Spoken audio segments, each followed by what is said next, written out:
성경의 여러 인물들 가운데 가장 드라마 같은 삶을 산 사람을 들라고 한다면 야곱을 들 수 있을 것입니다. 야곱은 둘째로 태어났습니다. 여러 태생적인 한계를 가지고 주인공이 될 수 없는 그러한 삶을 시작했습니다. 그러나 자기의 운명을 도전합니다. 야곱은 그래서 축복권도 받고 장자권도 받게 됩니다. 그러나 여러분들 잘 알다시피 또 그의 삶은 쫓겨가는 신세가 되어집니다. 거기서 운명같이 사랑하는 여인을 만나게 됩니다. 근데 그 여인과 결혼하기 위해 14년을 헌신해야만 했습니다. 그렇지만 짧은 기간 내에 하나님은 또 그를 부자가 되게 해주십니다. 그리고 다시 고향으로 금이 환영하려고 할 때 형이 400명을 데리고 그를 만나러 온다는 소식을 듣습니다. 400명이라는 숫자는 결코 호의적인 숫자가 아닙니다. 굉장히 공격적인 숫자입니다. 그런 가운데에 야곱은 두려워하며 하나님 앞에 메어 달립니다. 그때 야복강 나루터에서 하나님은 그를 찾아가 주셨고 그를 도와주십니다. 그때 하나님은 야곱에게 이스라엘이라는 이름을 주시게 됩니다. 그리고 나서 이제 가나안 땅에 들어가서 이제 행복하게 살 일만 남을 줄 알았는데 거기서 가장 사랑하는 아내 라헬이 제일 먼저 죽습니다. 그리고 그 위로로 삼았던 요셉이라는 아들 중에 가장 먼저 죽습니다. 사랑하는 사람을 먼저 보내는 고통은 이루 말할 수 없을 것입니다. 나중에 애굽으로 곡식을 가지러 갈 때 요셉이 베냐민을 데리고 오라고 하죠. 근데 형제들이 감히 베냐민을 데리고 가지 못합니다. 아니, 베냐민을 데리고 가겠다는 말도 꺼내지 못합니다. 왜냐하면 그 아버지 야곱이 요셉이 죽었을 때 얼마나 슬퍼했는지를 그 형제들이 알았기 때문에 감히 베냐민마저 데려간다는 얘기를 못할 정도로 야곱은 너무 깊은 고통 가운데 있게 되어집니다. 그러나 그 고통만큼 큰 기쁨의 소식을 듣게 되지요. 그 아들 요셉이 살아있다는 겁니다. 그냥 살아있는 게 아니고 가장 강한 그리고 그 당시 가장 부요한 애굽의 총리가 되었다라는 소식을 듣게 됩니다. 그리고 나서 고향을 떠나 애굽으로 내려가게 됩니다. 그리고 그곳에서 죽습니다. 그곳에 죽게 되었을 때 야곱은 애굽 총리의 아버지로 죽은 겁니다. 그래서 아주 성대한 장례식을 그가 하게 됩니다. 참으로 드라마 같은 삶입니다. 그런 가운데 가장 빛나는 장면을 들라고 한다면 여러분들 개인적인 의견이 다 다를 수 있겠지만 저는 야복강 나루토에서 하나님과 씨름했던 장면이지 않겠나 싶습니다. 물론 여전히 그의 형편이 좋아진 건 아닙니다. 그러나 하나님은 그를 찾아오셨고 그는 하나님과 씨름을 합니다. 그냥 대화를 하는 게 아니라 씨름을 합니다. 그가 하나님을 이긴 건 아니지만 하나님이 그의 손을 들어주시죠. 그리고 이름을 바꿔주십니다. 이스라엘이라고 이름을 바꿔주십니다. 야곱이란 속이는 자에서 하나님과 겨루어 이긴 자라는 이름으로 바꿔주신 겁니다. 이건 그냥 나쁜 이름에서 좋은 이름으로 바꿔준 것만을 의미하는 게 아닙니다. 완전히 그의 삶이 바뀌는 걸 의미하는 거죠. 그 이전까지만 해도요, 하나님은 그 형제들 중에서도 한 사람씩 택했습니다. 이스마엘, 이삭 가운데는 이삭을, 에서와 야곱 가운데는 야곱을. 그러나 야곱의 이름이 이스라엘로 바뀌면서 야곱의 모든 자녀들은 누군 택함을 받고 택함을 받지 않고가 아니라 모두가 다 하나님의 약속의 자녀가 되어지는 것을 의미한다는 것이죠. 아내가 낳았던 종이 낳았던 차별하지 않고 그 모든 야곱의 자손들이 하나님의 백성이 되어지는 놀라운 시작이 이 이스라엘이라는 이름부터 시작한다는 것이죠. 때문에 그의 인생 여러 가지의 일들, 여러 가지 빛나는 장면들이 있지만 그 장면이야말로 진짜 굉장히 아름답고 또한 강력한 장면이다 생각을 하게 됩니다. 또한 우리 모든 믿음의 후배들이 그 믿음의 선배로서 야곱의 믿음을 우리가 본받으려고 할 때 도전받게 될 때 제일 많이 인용되어지는 장면 또한 그 장면입니다. 그가 하나님과 씨름을 할 때 환도뼈가 대퇴부가 탈골이 됩니다. 굉장히 고통스럽다고 하죠. 근데 그럼에도 불구하고 하나님을 놓지 않습니다. 그래서 하나님이 그의 손을 들어주시는 그러한 장면 우리가 떠올린다는 것이죠. 그래서 우리도 우리의 모든 삶의 자리에서 이렇게 간절히 하나님을 붙잡아야 하나님의 은혜를 온전히 누릴 수 있다. 그런 믿음으로 우리가 도전받게 되는 장면 또한 바로 그 장면이 될 것입니다. 그러한 야곱의 많은 드라마 같은 삶의 자리들, 너무 빛났고 강하고 아름답고 정말 운명을 거스르고 거기서 애쓴 사랑하는 사람들과의 그 로man틱한 그런 애씀과 노력들, 형과의 위기 가운데서 붙잡고 다시금 베델로 돌아가는 과감한 결단들, 정말 멋진 모습들이 많이 있습니다. 그런데 오늘 히브리서에서는 우리 모든 믿음의 사람들에게 본받고 도전할 야곱의 믿음으로 무엇을 말하고 계시느냐면 죽을 때를 얘기하고 계신다는 겁니다. 믿음으로 야곱은 죽을 때의 요셉의 아들들에게 축복하고 라고 적고 계신다는 것입니다. 많은 믿음의 우리 후배들에게 하나님께서 히브리서를 통해 도전하고 계신 야곱의 믿음은 야복강 나루토의 믿음이 아니에요. 베델로 올라갔던 믿음이 아니에요. 베델에서 만났던 믿음도 아니에요. 축복 기도를 받으려고 막 애썼던 그런 장면도 아니라 죽을 때라는 거예요. 죽을 때. 야곱은 130살에 애굽으로 내려갑니다. 이미 그때 많이 늙어 계셨습니다. 이때 더 이상 그가 뭔가를 할 수 있는 그런 나이는 아니었어요. 그 야곱이 애굽에서 17년을 더 살았습니다. 그 17년 동안의 삶에 대해서 성경은 별로 크게 적고 계시지 않습니다. 왜? 별로 할 수 있는 때가 아니었으니까. 야곱은 많이 늙어갔습니다. 눈도 제대로 보이지 않고 병들어갔습니다. 예전의 야곱이 결코 아닙니다. 가장 연약할 때, 가장 아름다워 보이지 않았을 그때가 어떻게 보면 야곱의 죽을 때입니다. 근데 그 죽을 때 성경에서 두 가지 사건을 적고 있습니다. 한 가지는 야곱이 자기가 죽음이 임박함을 알고 요셉을 부릅니다. 그리고 자기를 고향에다 묻어달라고 부탁을 합니다. 또 한 번은 이제 야곱이 병들어 죽어갑니다. 그 얘기를 요셉이 듣고 두 아들을 데리고 병문안을 오게 됩니다. 근데 그때 야곱이 요셉에게 축복하는 장면입니다. 이게 굉장히 중요한 장면인데요.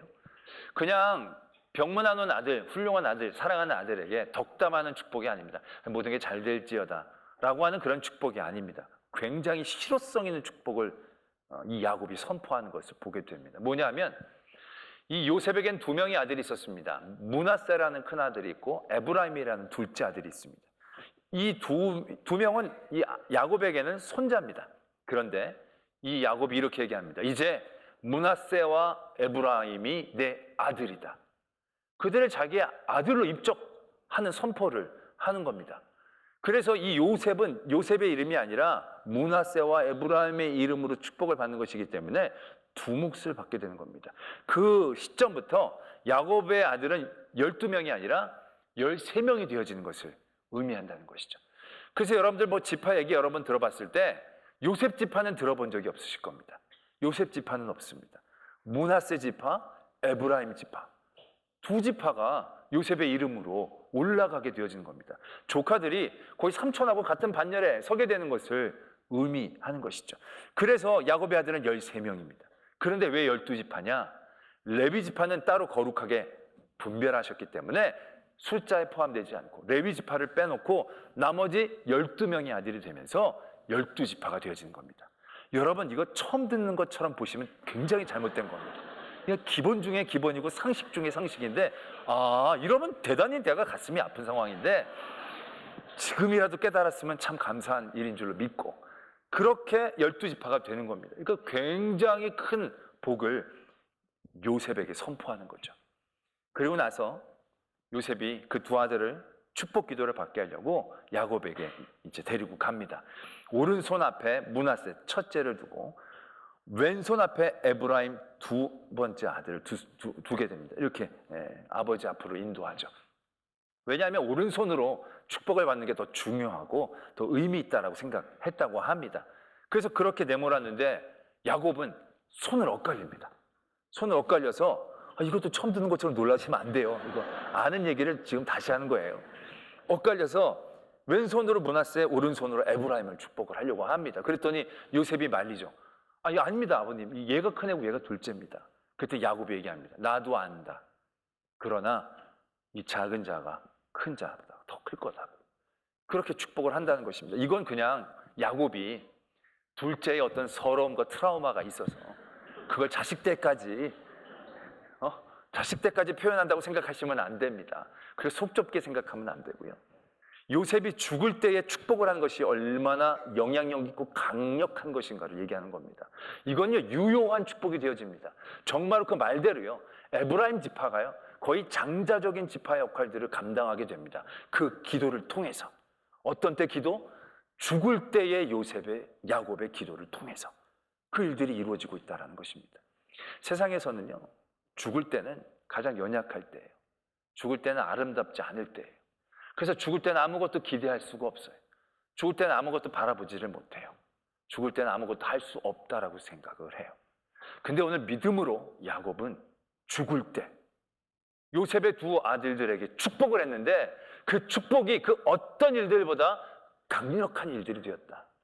이스라엘의 역사를 다시금 쓰게 되어지는 그러한 축복이 되어졌다는 거예요. 야곱은 너무 약하고 병들어져 있어요. 이제는 자녀들의 돌보심을, 보호하심을 받지 않으면 그렇게 살아갈 수 없는 존재.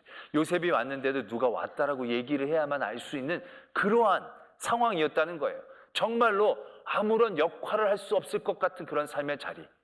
그 이전의 야곱에 비하면 너무너무 하잘것없어 보이는 야곱의 삶의 자리였지만 오늘 히브리서에서 모든 믿음의 사람들에게 도전하고 있는 그 믿음의 때는 언제냐면 야복강 나루토의 때가 아니라 죽을 때라는 거예요.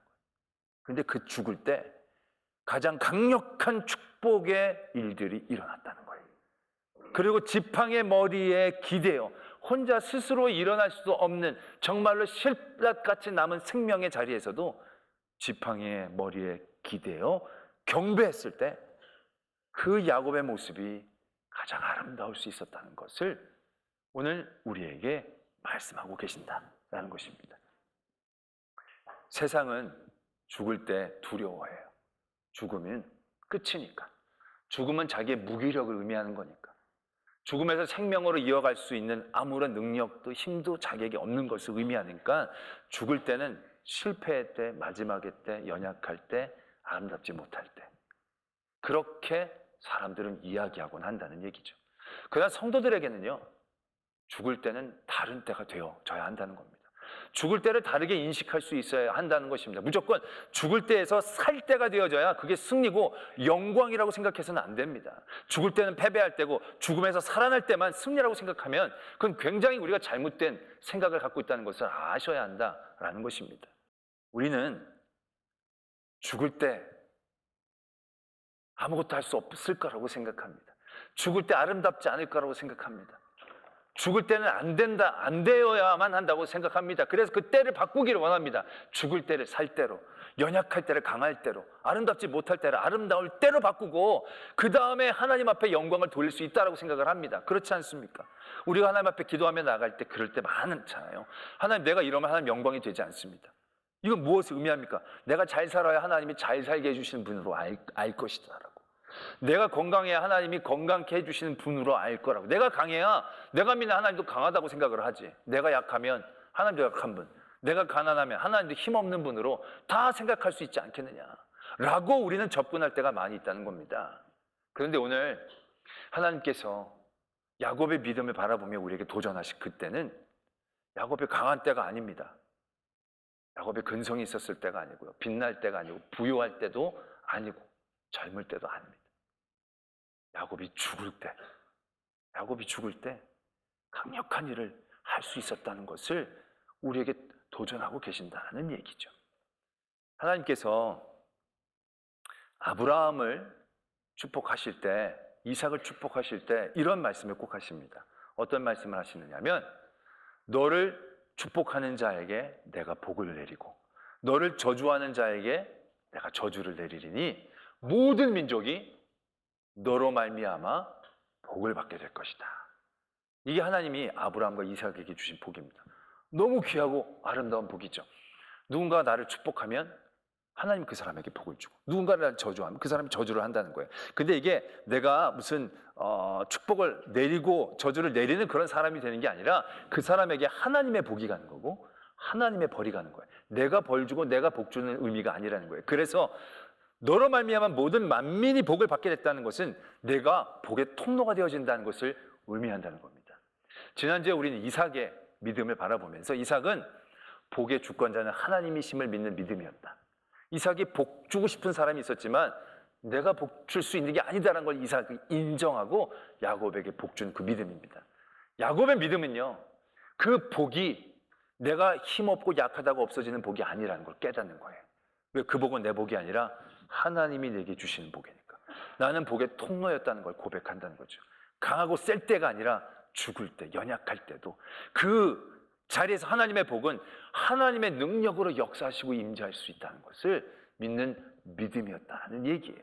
무엇을 의미합니까? 우리가 우리의 때를 받고 무슨 일들을 하려고 합니다. 내 때를 받고 좋을 때로 만들어야 하나님도 영광을 받으신다라고 생각합니다. 하나님은요, 홀로 영광 받으시는 분이에요.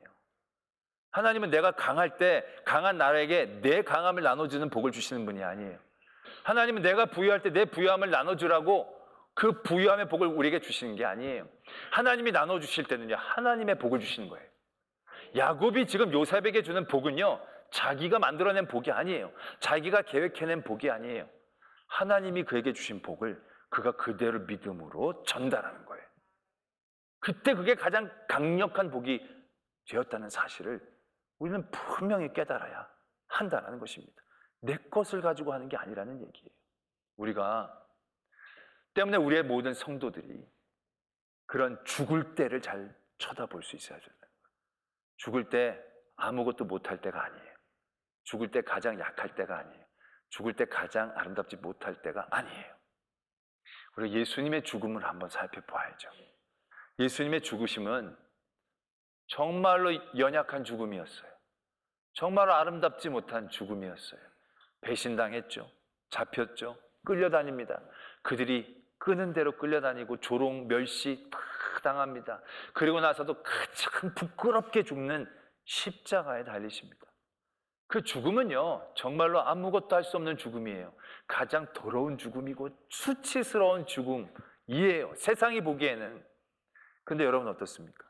우리가 예수님의 죽음을 떠올릴 때, 십자가의 죽음을 떠올릴 때 안 아름답습니까? 그것이 굉장히 더럽고 추해서 기억하기도 싫은 그런 죽음입니까? 아니지 않습니까? 우리가 예수 그리스도의 죽음을 떠올릴 때 연약한 자가 끌려가서 죽임을 당한 그 죽임으로 생각합니까? 아니잖아요. 아니잖아요. 아닌 거 맞잖아요. 왜 그렇게 다가오게 되어집니까? 예수님의 죽음의 세상적인 액면가는 연약함이고 더러움이고 수치심인데 예수님은 죽으셨습니다. 근데 죄 없는 하나님의 아들 예수가 아무것도 아닌 우리를 위하여 그의 생명을 내어주는 사랑이었기 때문에 죽을 때였지만 가장 아름다웠다는 얘기죠. 가장 부끄러워 보이는 순간이었지만 하나도 부끄러워하지 아니하시고 그 일들을 감당하셨을 때 그 어떤 모습보다도 아름다워 보인다는 거예요. 십자가에 달린 예수님을 바라보면서 우리는 얼마나 가슴 뭉클합니까? 그거 하나도 아름답지 않은 모습이에요. 죄 형태를 달리신 모습일 뿐인데도 우리는 그 모습을 갖고 감동하고 감격하고 아름답게 쳐다보는 이유는 예수님은 죽을 때 가장 아름다우실 수 있었거든요. 그의 사랑을 가장 강력하게 표현해 줄 수 있는 자리가 죽을 때였거든요. 또 사망 권세를 이기기 위해 하나님 앞에 순종했던 자리가 죽음의 자리였기 때문에 그 십자가가 가장 강력한 능력으로 우리에게 다가오고 있다는 거예요.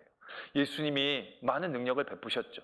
병자 고치시고 오병이어의 기적을 만드시고 뭐 말할 수 없는 그러한 초자연적인 현상을 이루셨지만 이 세상의 어떤 능력도 사망의 능력은 이기지 못했어요.